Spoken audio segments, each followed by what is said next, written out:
Good morning बच्चों। आज हम पढ़ेंगे भारत में कोयले के भंडार, उत्पादन तथा उत्पादक क्षेत्र जो थे वो ऊपर बता दिए गए हैं तुम्हारे को। आज है पेट्रोलियम पदार्थ, जो ऊर्जा संसाधन का दूसरा रूप है। पेट्रोलियम पेट्रोलियम भी एक जैविक खनिज है जो जीवों के जीवाश्म से बनता है। देश में 17.2 लाख वर्ग किलोमीटर क्षेत्र की विस्तृत अवसादी चट्टानों जहाँ अवसादी चट्टानें हैं उनके भागों में स्पंज की भांति पाए जाने वाला तथा वनस्पति तथा जीवों के सागरीय भागों में दबने और रासायनिक तथा तापीय क्रिया से ये जीवाश्म हमें प्राप्त होता है। तो देखिए, ये वनस्पति पेड़ पौधे हैं, उनसे भी और जीव जंतु हैं जो सागर के तल में दब गए हो, तो कई जगह महासागरों में भी पेट्रोलियम मिलता है।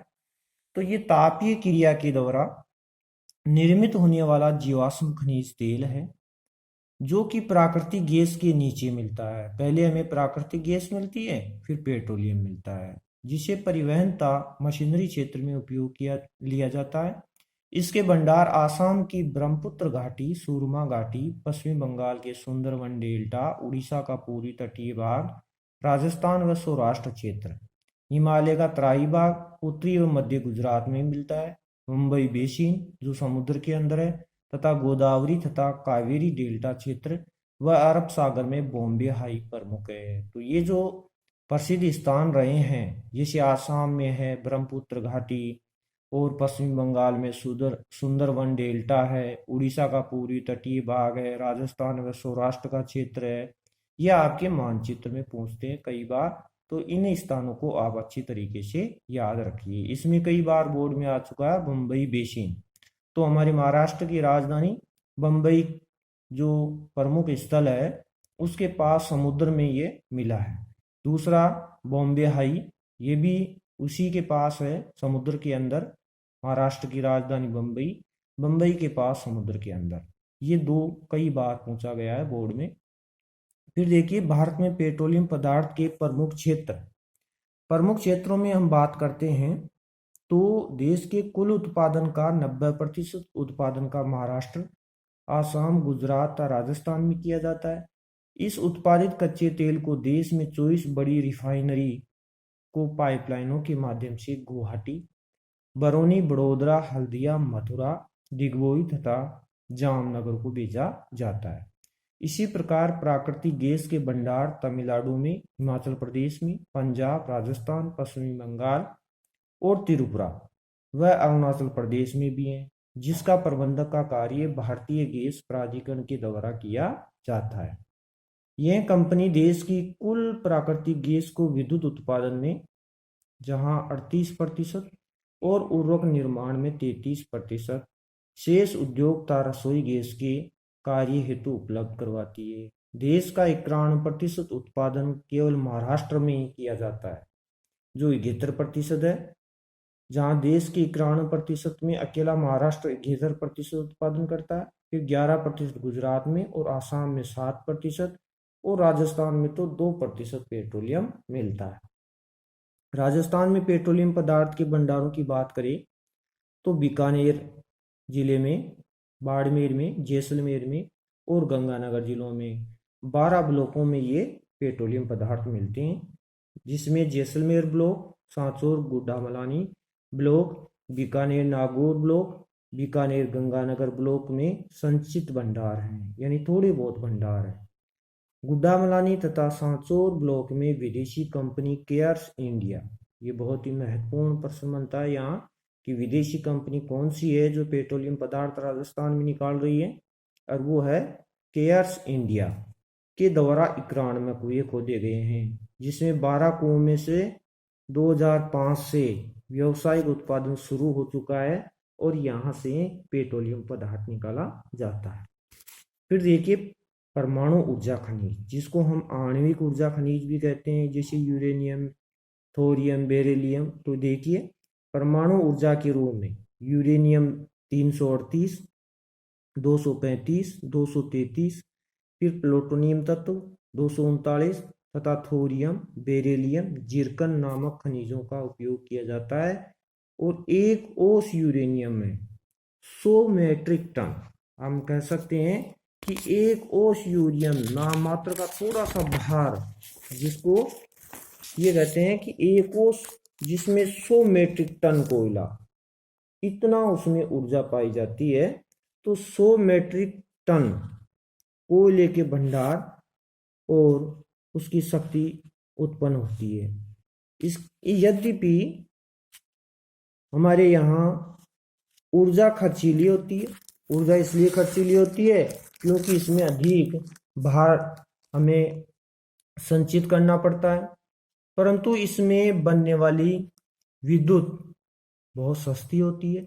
इस कारण 1948 में परमाणु ऊर्जा आयोग का गठन किया गया। तो परमाणु ऊर्जा आयोग का निर्माण किया गया, एक संस्था का निर्माण किया गया, जिसके द्वारा देश में 17 परमाणु रिएक्टरों की स्थापना की गई। इस परमाणु रिएक्टरों द्वारा देश में 4500 ग्रेनाइट 4800 मेगावाट विद्युत का उत्पादन किया जाता है। भारत में परमाणु खनिज के भंडार में यूरेनियम जो है वो धारवाड़ और आर्कटिक चट्टानों में, बिहार की सिंह भूमि, राजस्थान के अब्रक के क्षेत्रों में भी, सेलों में और केरल की समुद्र तटीय भागों में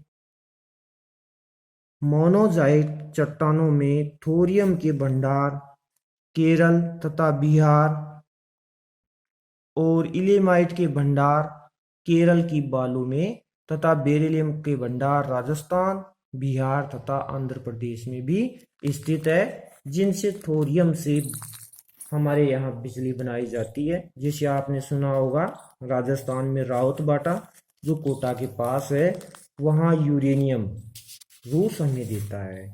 रूस देश हमें यूरेनियम देता है और उससे कोटा से हमें बिजली मिलती है। जो हमारे यहाँ बिजली आ रही है ये कोटा से ही हमारे पास आ रही है। फिर देखिए इसमें सारणियाँ दी गई है। राजस्थान में पेट्रोलियम पदार्थ का उत्पादन, इसमें आपको कुछ याद नहीं करना है, ये समझना है। फिर राजस्थान के प्रमुख खनिज उत्पादक जिले, इसमें जरूर आपके बोर्ड में एक मानचित्र में आता है कि तांबा कहाँ मिलता है, या खोद रीवा को प्रदर्शित कीजिए। तो राजस्थान के पूर्व में अलवर को। सीसा और जस्ता कहाँ मिलता है, ये उदयपुर में मिलता है। लोह यश कहाँ मिलता है, सबसे ज्यादा जयपुर में। और अब्रक कहाँ मिलता है, भीलवाड़ा, अजमेर और टोंक में मिलता है सबसे ज्यादा। फिर टंगस्टन की बात करें तो डेगाना में, नागौर में। रॉक फॉस्फेट दक्खन कोटड़ा, झामर कोटड़ा, ये उदयपुर में मिलता है। और जिप्सम की बात करें तो ये बीकानेर में सबसे ज्यादा मिलता है। फिर तांबड़ा, ये राजमहल, कल्याण खान, टोंक में मिलता है। और कोयला सबसे ज्यादा पलाना की झील, जहाँ पलाना है, कुचेरा है, और अपने बीकानेर में पलाना झील, पलाना जो खाने हैं वहां पर भी कोयला मिलता है। पेट्रोलियम पदार्थ की बात करें तो बाड़मेर जैसलमेर है। और प्राकृतिक गैस की बात करें तो सागर, तनोट, मनिहारी, टीबा, ये जैसलमेर बीकानेर में हमें बहुतायत से प्राकृतिक गैस मिलती है। नेक्स्ट आता है आपके राजस्थान में खनिज, ये भी आपके सिलेबस में रखा गया है राजस्थान के खनिजों में। तो देखिए राजस्थान में अजायब घर बताया जाता है कि यहाँ पर हर प्रकार के खनिज राजस्थान में उपलब्ध हैं, जिनमें बताया है कि राजस्थान को खनिजों का अजायब घर कहा जाता है, कि यहाँ खनिजों की कोई कमी नहीं है। राजस्थान में 79 प्रकार के खनिज, जिसमें 44 प्रकार के बड़े तथा 23 प्रकार के लघु तथा 12 गौण खनिज पाए जाते हैं। खनिजों की उपलब्धता की दृष्टि से राजस्थान देश में मध्य प्रदेश और छत्तीसगढ़ के बाद तीसरा बड़ा राज्य है।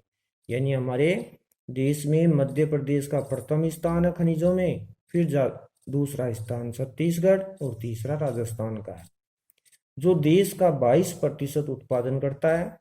राजस्थान के कुछ नगर और कस्बे खनिजों के कारण ही प्रसिद्ध है। जैसे आपने तांबा नगरी का नाम सुना होगा, खेतड़ी है, तो खनिजों के कारण ही प्रसिद्ध है। जैसे तांबा नगरी, खेतड़ी जो झुंझुनू में है, ये बोर्ड में कई बार आ चुका है कि तांबा नगरी को प्रदर्शित कीजिए। तो हमें झुंझुनू राजस्थान के उत्तर में प्रदर्शित करना पड़ता है। संगमरमर नगरी मकराना को कहते हैं। तो राजस्थान में कुछ ऐसे खनिज हैं जिसमें हमें लगभग एकाधिकार प्राप्त है। केवल राजस्थान का ही प्रथम स्थान है इन खनिजों में। जैसे संगमरमर अकेले राजस्थान में निकलता है। तो आपने नाम सुना होगा मकराना, नागौर। तो नागौर में मकराना जो स्थान है वो संगमरमर के लिए प्रसिद्ध है और अन्य राज्यों में नहीं है। सीसा, जस्ता, चांदी, तांबा, wollastonite, jasper, fluorite, gypsum, marble, asbestos, rock phosphate, चांदी, टंगस्टन तथा तांबा, इनके लिए राजस्थान प्रसिद्ध है। राजस्थान को ही प्रथम स्थान मिला हुआ है। तो राजस्थान में खनिजों का वितरण निम्न तालिका में दिया गया है, जो मैंने पीछे आपको आंकड़े बताए हैं 2014-15 की सारणी में कि राजस्थान में कौन कौन से खनिज कहाँ कहाँ मिलते हैं। तो बच्चों, ये तो थी तुम्हारे इस लेसन नंबर 10 के बारे में जो कोर्स रखा गया है उसके बारे में। अब आपको वही प्रश्न करने हैं इसमें से जो बोर्ड में जिस टॉपिक के हैं, और जिस टॉपिक को हटा दिया गया है उन प्रश्नों को आप नहीं करना है, या आप स्वयं इसमें से छांट करके दौरान कीजिए, याद कीजिए। तो आपका ये रिवीजन लेसन नंबर 10 का रिवीजन हो चुका है। जो बार बार पढ़ेंगे उसको याद हो जाएगा, जो नहीं पढ़ेगा उसको याद नहीं होगा। अब नेक्स्ट डे को आपको नेक्स्ट लेसन नंबर 11 को रिवाइज करवाएंगे। आज के लिए इतना ही काफ़ी है। धन्यवाद।